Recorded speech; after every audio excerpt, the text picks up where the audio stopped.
कि ढोल गंवार शूद्र पशु नारी सकल ताड़ना के अधिकारी।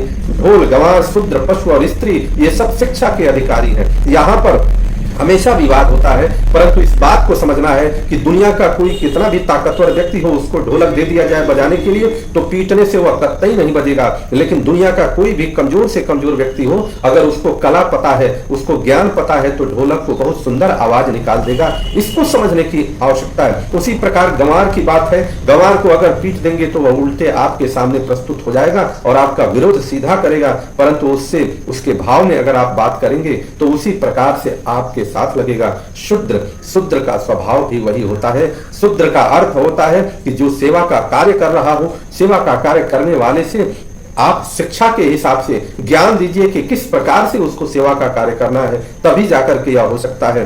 पशु की भी वही बात है कि अगर पशु को बहुत पीटा जाए तो वह बिना रास्ते के रास्ते चलना प्रारंभ कर देंगे। इसलिए उनको बहुत, हम लोग गाँव में इस बात को देखते थे कि पहले जो बछड़े होते थे, बछड़ों को हल में जोतने के लिए उनको शिक्षा दी जाती थी, काढ़ा जाता था। जैसे लोग कहते हैं इसको बछड़े को काढ़ दिया जाए, अर्थात ज्ञान दिया जाता था। धीरे धीरे उसको ले जाकर के हराई पर चलाया जाता था। और नारी की भी यही बात है कि वे सभी लोग शिक्षा के अधिकारी हैं। ये ताड़ना का अर्थ है आप उनके साथ रह करके उनको ज्ञान के साथ चलिए। इस प्रकार से हमारे सनातन संस्कृति की श्रेष्ठ वर्णन को कुछ दुष्ट आत्माओं या कुछ राक्षसी विचारधारा के लोगों ने गलत ढंग से वर्णन करके सनातन को नष्ट करने का या सनातन को नीचा दिखाने का प्रयास किया है, जो एक षड्यंत्र है। इस षड्यंत्र के विरुद्ध अभियान चलना चाहिए, जिससे भारत की श्रेष्ठता और सनातन की श्रेष्ठता, सनातन के शास्त्र जो है उनकी श्रेष्ठता को समाज के सामने प्रस्तुत किया जा सके, ठीक ठीक समाज के सामने लाया जा सके। इस प्रकार से प्रभु ने ज्ञान दिया है।